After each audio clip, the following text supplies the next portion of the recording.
Hello everyone, welcome to the free study jam and subscribe this channel for free study of mechanical engineering and general studies। तो आज हम लोग बात करेंगे production के question number 31 से लेके 60 तक। ओके, तो इससे पहले हम लोग आर के जैन बुक से ये हम लोग theory of machine, strength of material, thermodynamics, heat transfer और फ्लूइड मैकेनिक्स, ये 5 सब्जेक्ट हम लोग पूरी तरह कवर कर चुके हैं। ठीक, तो उसकी मैंने अलग से प्लेलिस्ट बना दी है, तो आप लोग जाके उसको देख सकते हैं। तो आज का लेक्चर स्टार्ट करते हैं। तो पहला है the brazing metals and alloys commonly used are. तो देखिए ब्रेजिंग मेटल मतलब उसमें मतलब ब्रेजिंग में किस एलॉय को यूज हम लोग करते हैं। देखिए कॉपर एलॉय को करते हैं, जैसे कि कॉपर प्लस जिंक हो गया, कॉपर प्लस सिल्वर हो गया। ठीक, इस तरह से कॉपर प्लस एल्युमिनियम हो गया।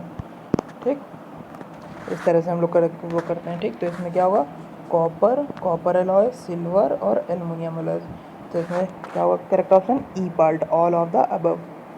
इसके बाद आपका forge welding is best suited for. तो forge welding is best suited for wrought iron. Okay, so correct option is D part. इसके बाद 33 है two sheets of different materials but same thickness. तो देखिए लास्ट लेक्चर में भी एक question ऐसा आया था जिसमें क्या था कि सेम मटेरियल एंड सेम वो थिकनेस था। तो उसमें क्या था कि changing the size of one electrode. इसमें क्या है, different materials but same thickness. तो इसमें भी आपका क्या होगा, by changing the size of one electrode. ठीक, so correct option is D part. 34 है laser welding finds widest application. तो देखिए लेज़र वेल्डिंग का सबसे ज़्यादा यूज किस में किया जाता है, ये हम लोग करते हैं इलेक्ट्रॉनिक इंडस्ट्री में। ठीक, so correct option is D part. इसके बाद आपका 35 है which of the following carbon steel is most weldable. देखिए जितना कम परसेंटेज कार्बन का होगा उतना ही ज़्यादा वेल्डेबल होगी स्टील। ठीक, तो इसमें सबसे कम किसमें, ए में 0.15%।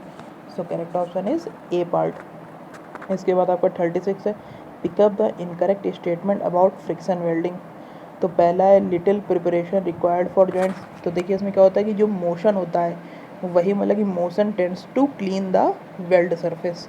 ठीक, तो इससे क्या होता है कि हमें ज़्यादा इसमें वो मतलब कि प्रिपरेशन करने की ज़रूरत नहीं पड़ती है। ठीक, dissimilar metals can be welded, ये भी सही है। It is best suited for welding of plastics, ये भी सही है। Any type of configuration can be welded, ये आपका गलत है। ठीक, तो आपका इसमें इनकरेक्ट स्टेटमेंट क्या हो गया, डी पार्ट। इसके बाद 37 है unlike materials as well as materials of different thickness can be but welded by.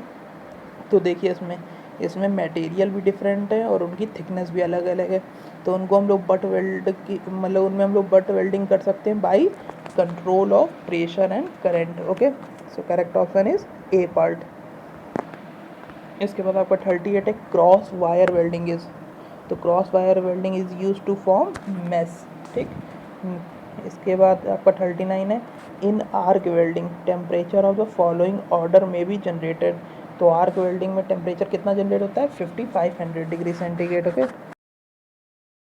तो 40 है long arc length in welding would require the voltages and currents respectively as follows. तो देखिए जो आपकी आर्क लेंथ होती है वो इन्वर्सली प्रोपोर्शनल टू होती है करंट के। ठीक, तो इसमें लॉन्ग आर्क लेंथ है तो आपका करंट क्या होगा, लो होगा। ठीक, और वोल्टेज आपका हाई होगा। तो इसमें करेक्ट ऑप्शन क्या होगा, C part, high voltage and low current. इसके बाद 41 है fluxes are used in welding in order to protect the molten metal and the surfaces to be jointed from. तो इसमें क्या होगा, देख फ्लक्सेस का हम लोग यूज क्यों करते हैं कि जिससे कि ऑक्सीडेशन ना हो। ठीक, जो एयर है उससे मतलब कि रिएक्शन ना हो। ठीक, so correct option is A part. To a metal deposited on to the workpiece from the electrode. तो देखिए इलेक्ट्रोड से मटेरियल किस वजह से उसमें मतलब कि वेल्ड सरफेस में स्टिक होता है, वो होता है इस force across the arc. Okay, correct option is A part. अगर ग्रेविटी की वजह से होगा तब तो आर्क की कोई ज़रूरत ही नहीं है। ठीक, तो आपका करेक्ट ऑप्शन क्या होगा, A part, is force across the arc. 43 है in arc welding operation the current value is decided by. तो देखिए आर्क वेल्डिंग में करंट वैल्यू हम लोग डिसाइड करते हैं by the size of the electrode. Okay, so correct option is E part. इसके बाद 44 है the phenomena of weld decay occurs in. तो वेल्ड डीके एक मतलब कि वो मतलब कि डिफेक्ट है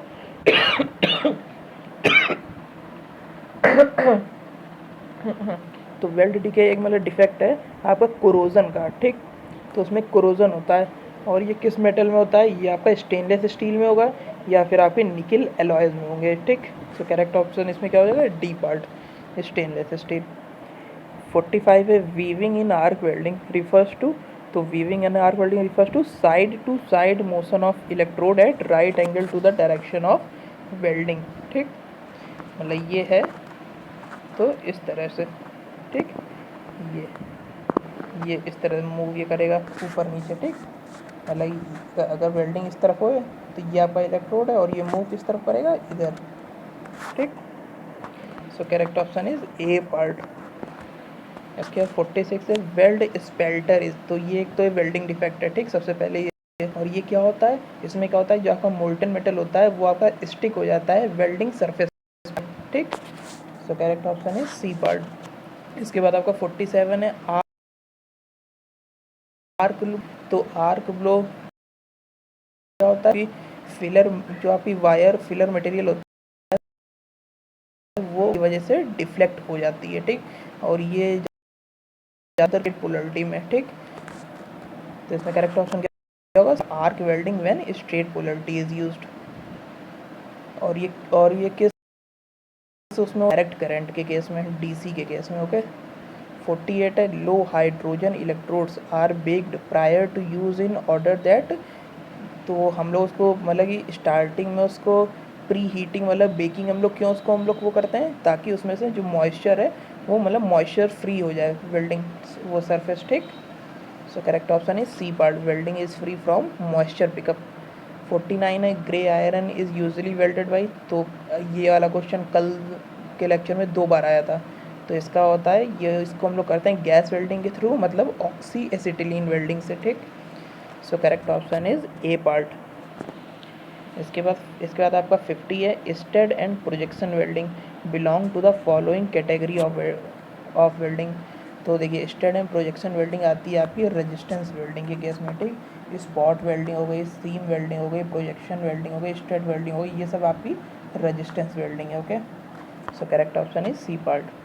51 है इन स्ट्रेट पोलरिटी वेल्डिंग, तो स्ट्रेट पोलरिटी में जो आपका इलेक्ट्रोड होगा वो आपका कैथोड से कनेक्ट होगा, और जो आपका वर्कपीस होगा वो आपका एनोड से कनेक्ट होगा, ठीक। तो इसमें करेक्ट ऑप्शन क्या होगा, A part. In electrode holder, ये electrode holder is connected to the negative and work to positive.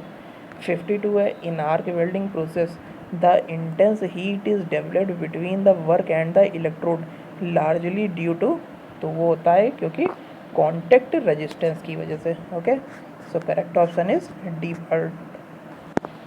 इसके बाद 53 है in thermite welding the iron oxide and aluminium oxide are mixed in the proportion of, तो देखिए iron oxide मतलब Fe2O3 and aluminium किस ratio में, 3:1 के case में, ठीक। तो एल्युमिनियम क्या होगा, ऑक्सीडाइज होकर Al2 मतलब कि वो अपना बना देगा Al2O3, और Fe जो है जो हमारा आयरन है वो रिड्यूस हो जाएगा, ठीक। तो इसमें करेक्ट ऑप्शन क्या होगा, बी पार्ट, 3:1। इसके बाद आपका 54 है TIG welding is best suited for welding, तो टंगस्टन इनर्ट गैस वेल्डिंग हम लोग यूज करते हैं mainly for aluminium, okay. So correct option is E part. इसके बाद आपका 55 है in the manual TIG welding the angle of the electrode holder with the direction of welding. देखिए इन तरह के क्वेश्चन में आपको पता होना चाहिए किसके किसके बीच का एंगल है, ठीक। तो एंगल ऑफ इलेक्ट्रोड, अगर ये इलेक्ट्रोड है with the direction of welding, मतलब कि ये एंगल आपका कितना होना चाहिए, 70 डिग्री, ओके। सो इसमें करेक्ट ऑप्शन हो जाएगा डी पार्ट। इसके बाद आपका 56 है arc stability is better with, तो देखिए डीसी वेल्डिंग में तो आपका आर्क ब्लो होता है, ठीक, वही मैग्नेटिक फोर्स की वजह से डिफ्लेक्शन, तो आर्क स्टेबिलिटी किस में होगी, वो होगी आपकी AC वेल्डिंग में, okay. So correct option is A part. इसके बाद 57 है the following welding process uses consumable electrode, तो कंज्यूमेबल इलेक्ट्रोड किस में यूज होता है, MIG वेल्डिंग में, ठीक, मेटल इनर्ट गैस वेल्डिंग, जो कि एक आर्क वेल्डिंग है। फिर इसके बाद 58 है electrode gets consumed in the following welding process, तो इसमें क्या होगा, आर्क वेल्डिंग, ठीक, वही MIG, ठीक। इसके बाद 59 है, 2 stainless steel foils of 0.1 mm thickness are to be joint, which of the following process would be best suited. तो देखिए 0.1 mm थिकनेस के लिए आपको प्लाज्मा आर्क वेल्डिंग की ज़रूरत पड़ेगी।